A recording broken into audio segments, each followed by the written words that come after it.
오늘 짧은 시간 좀 은혜가 되었으면 하는 몇 가지 찬양대원의 바른 자세에 대해서 말씀을 나누려고 합니다.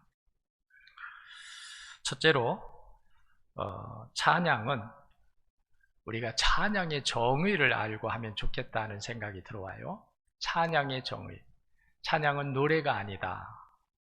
물론 우리가 찬양은 여러 가지 찬양이 있습니다. 예배 자체가 찬양이 되기도 하고 우리의 입술에 노래의 찬양도 있고 감사의 찬양도 있고 헌신의 찬양도 있고 우리가 복음을 전하면서 많은 사람들에게 빛의 역할, 소금의 역할 다 하나님을 찬양하여 높여드리는 거죠. 그런데 우리 찬양대는 입술에 찬양을 하는 사람들이에요. 그러다 보면은 우리가 어떻게 보면은 노래 잘하는 사람이라고 생각할 수 있습니다. 노래 잘하는 사람이면은 당신도 찬양대하면 좋겠습니다. 할 수 있죠. 그런데 찬양의 정의를 알지 못하고 하면은 노래가 되기 쉽다는 거예요. 노래가 아니다, 찬양은. 한번 따라하겠습니다. 찬양은 노래가 아니다. 어떤 게 찬양이냐? 찬양의 정의가 뭐냐면 찬양은 하나님의 영광을 우리가 노래하는 거예요. 하나님의 영광. 하나님의 성호를 높이, 거룩히, 존엄하게 그걸 찬양으로 표현하는 거예요. 찬양. 어떤 사람은 그림으로 표현할 수도 있어요. 어떤 사람은 글로 표현할 수도 있어요. 그런데 여러분들은 입술에 찬양으로 그 하나님의 높고 거룩하신 성호를 찬미하여 드리는 것이다. 노래 잘해야죠. 물론 노래 못하면 안 되겠죠. 그러나 노래만 잘해가지고 그 사람이 성대가 좋다, 음량이 좋다, 박자가 좋다 이래서 우리가 찬양하는 건 아니라는 거예요. 오히려 저는 옛날에 속회별로 찬양을 하는 그 절기가 있었어요. 아마 추수감사절인지 성탄절인지 모르겠는데 옛날에 제가 먼저 있던 교회에서. 그런데 그때에 찬양을 다 속회별로 했어요. 근데 나중에 어느 연세 많으신 권사님, 할머니 권사님이 손을 들더니 저 찬양하면 될까요? 그래서 제가 하시고 싶으면 하세요. 이렇게 성경을, 찬송 성경을 합본된 거를 들고 있기도 힘들어 하시는 분이에요. 그런데 저 앞에 나와가지고 탁 그 위에다가 이걸 거쳐놓고서 거의 보지 않죠. 그러면서 찬양을 하는데 반주 없이, 반주 못 맞추니까 반주 없이 그냥 그분이 평소에 부르던 찬양을 하는데 이 풍진 세상을 그 있죠. 아주 옛날에 부르던 그것을 그냥 부르시는 거예요. 근데 그분이 부르는 찬양이 뭐 음정이나 뭐 박자나 뭐 이런 게 그렇게 잘 딱딱 맞지 않죠. 그런데도 얼마나 은혜가 되는지 몰라. 왜요? 그 마음에 진실로 하나님을 찬양하고 싶은 마음이 가득한 거예요. 오늘 우리가 찬양은 정말 하나님을 찬양하고 싶은 마음이 뜨거운 마음으로 해야 한다. 뜨거운 마음으로. 아멘. 이리 찬양한다. 찬양. 그래서 여러분들이 찬양의 정의가 뭐냐? 하나님의 구원을 받은 백성들이 나를 구원해 주신 그 하나님을 내가 높이 찬송하여 찬미하여 경배하는 행위가 찬송이다. 그럼 우리가 그 마음이 항상 살아있어야 된다는 거예요. 예를 들어서 죽을 병에 걸렸던 사람이 병원에서 당신은 살 가망이 없습니다. 그래서 병원에서 그냥 내보냈어요. 근데 이분이 하나님 앞에 이제 매달린 거예요. 병원에서 안 된다고 하니까 마지막 방법은 하나님뿐이 없다. 그래서 하나님 앞에 계속 새벽마다 나와 밤에도 나와서 계속 기도하면서 기도했는데 얼마 지나서 병원에 가보니까 그 자기의 몸속에 있던 암세포가 줄어들었다는 거예요. 희망이 생긴 거예요. 계속 기도했어요. 찬송하고 기도하고 집에서 말씀 보고 기회만 있으면 주님의 전에 나가서 기도하고 근데 기쁨이 오는 거예요. 여러분 기도하면요 기쁨이 오게 돼 있습니다. 기쁨이 오는 게 기쁨. 또 찬송하는 거죠. 기쁘니까 찬송하고 기도하고 찬송하다가 기도하다가 기쁨이 생기는 거예요. 그리고 얼마 지난 다음에 또다시 병원에 가서 진단을 받았는데 그 의사가 깜짝 놀라면서 뭐라고 합니까? 어떻게 이런 일이 일어난지 모르겠습니다. 무슨 약을 썼습니까? 아무 약 안 썼습니다. 뭐를 했습니까? 기도한 거 외에 없습니다. 그 암세포가 다 사라져 버렸다는 거예요. 이런 분은요, 하나님을 얼마나 찬송하고 싶어 하겠어요. 이분이 찬송한다면 박자, 감정, 무슨 음정 따지지 않아요. 정말 하나님을 찬송하고 싶은 마음에 찬송할 거예요. 우리가 이런 마음을 가져야 된다는 거예요. 그래서 찬양대원들은 말씀과 기도로 항상 성령 충만해야 하는 겁니다. 그래야 이 마음이 살아있는 거예요.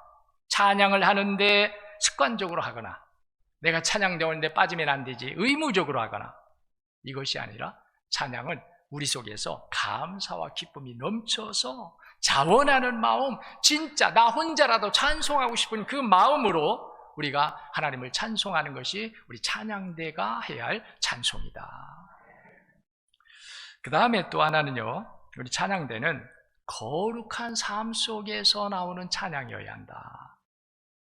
우리 찬양대원들이 이 자리가 그냥 예배 한 자리다 생각하면 안 돼요. 이 자리는 거룩한 자리예요. 물론 여기도 거룩합니다. 여기는 하나님이 구별하여 거룩하게 하신 자리예요. 이 자리는 아무나 앉는 자리가 아니에요. 그렇다면 여러분들이 찬양대원이라면 우리의 일상생활, 우리가 교회를 떠나서 내 가정으로 또는 지역으로 일터로 가서 살아갈 때 여러분들이 찬양대원이기 때문에 우리는 우리의 삶에 하나님의 거룩함을 깨뜨리는, 하나님의 거룩함을 손상시키거나 더럽히는 그런 삶에 우리가 빠져서는 안 된다. 그런 삶에 빠져 있다가 우리가 찬양을 하러 와봐요. 찬양대가 어떤 마음이 들어요? 불평하는 마음이 생겨요. 나쁜 것만 듣게 돼요. 빠지고 싶은 마음이 생겨요. 어떻게 하면 빠질까 하는 생각을 가져요.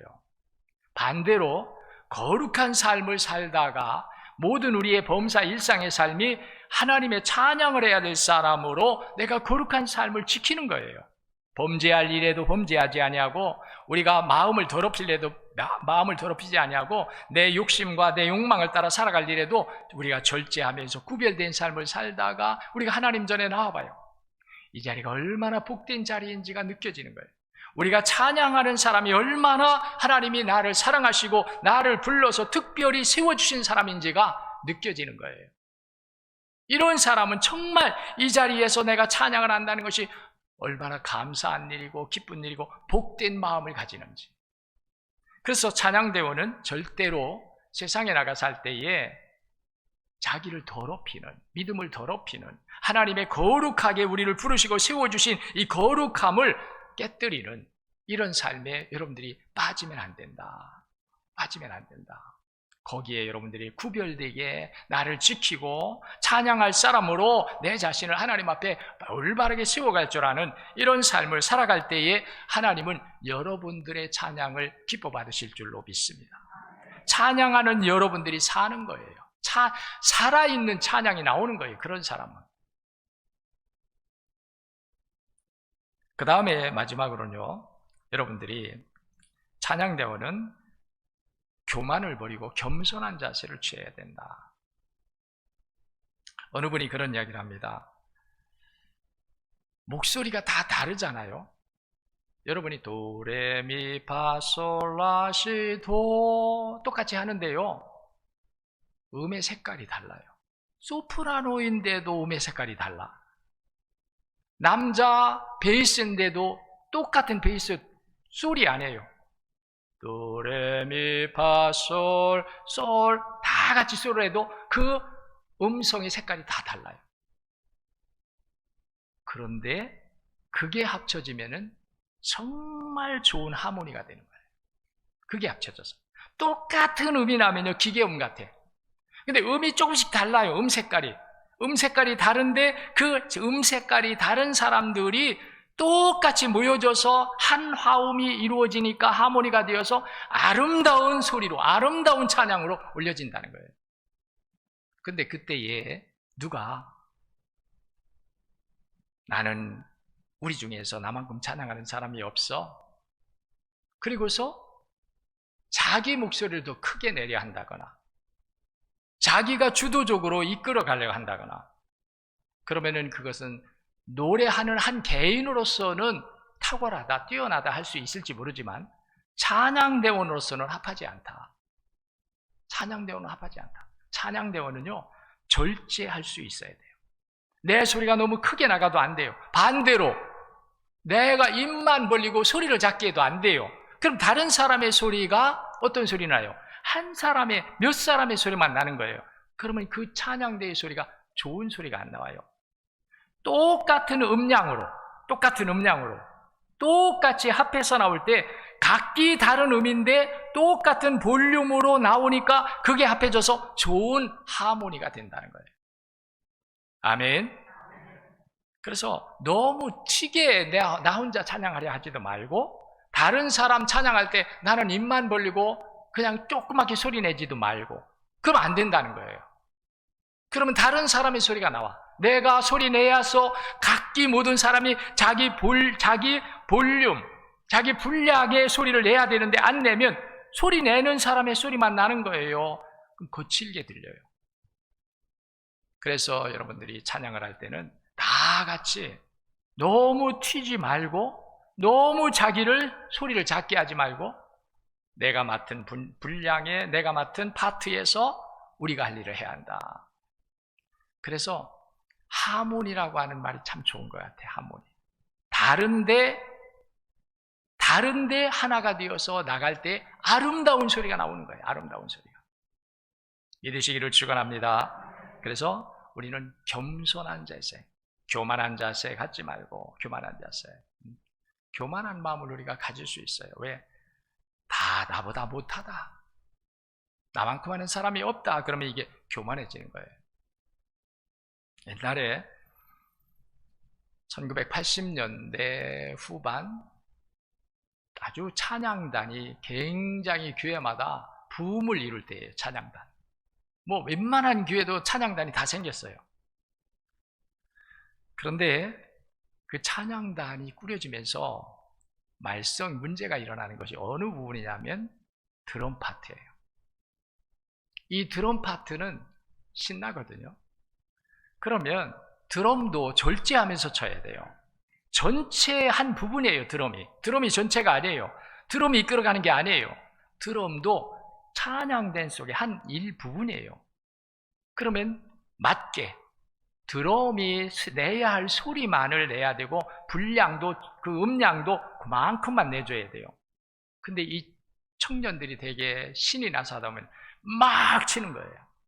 일반 음악 하는 사람들, 이런 사람들 막 드럼 치는 것처럼 신나게 막 치는 거예요. 교인들이 보기에는 좋을지 몰라요. 사람들이 볼 때, 야, 드럼 참 신나게 잘 친다, 이럴지 몰라요. 찬양단의 드럼으로서는 합하지 않아요. 그래서 제가 한번 이야기를 했어요. 찬양단 그 리더한테. 그대로 계속 그러는 거예요. 근데 물어봤어요. 왜 계속 그러느냐 했더니 말을 안 들어요. 그래서 제가 불러서 이야기를 했어요. 그랬더니 교회를 안 나와요. 이게 교만이에요. 여러분, 음악은 나 홀로 하는 게 아닙니다. 찬양은 나 홀로 하는 게 아닙니다. 다 어우러져서 돼야 돼요. 어우러져서. 아멘. 어우러져서 돼야 돼요. 내가 할 일을 하면 돼요. 우리가 보면요, 오케스트라 보죠. 오케스트라에 심벌지라는 게 있습니다. 심벌지는요, 별로 하는 일이 별로 없어 보여. 어쩌다가 한번 빵 해요. 다른 것들은 계속 하는데 이 심벌지라고 하는 것은 별로 한두 번 하고 끝나요. 무슨 곡을 이렇게 연주할 때 보면은. 근데 그 심벌지가 너무 크게 한다든가 너무 작게 한다든가 안 되죠. 거기에 맞게 어우러지게 해야 된다는 거예요. 여러분, 우리 찬양대원들 오늘 도움이 되었으면 좋겠습니다. 우리는 교만하면 안 된다. 교만하면 안 된다. 늘 우리는 겸손해야 돼요. 내가 가지고 있는 이 부분이 전체가 아니다. 전체를 위한 하나의 부분이다. 이 자세로 우리가 해야 돼요. 협력하는 마음, 순종하는 마음, 주의자의 주의에 잘 따라야 되고요. 왜냐하면 주의를 거부하고 자기 마음대로 할 수가 없는 거죠. 그러면 그 찬양 깨어져 버리고 말아요. 주의자의 주의에 의해서 내가 아무리 하고 싶어도 주의자에 따라서 나와야 되고 하기 싫어도 주의자의 주의에 따라 나와야 되고 이게 뭐냐면 겸손이에요. 교만한 마음을 갖지 말고 겸손한 마음을 가져야 협력하고 하모니를 우리가 이루어가게 된다. 도움이 되었으면 좋겠습니다. 기도하겠습니다.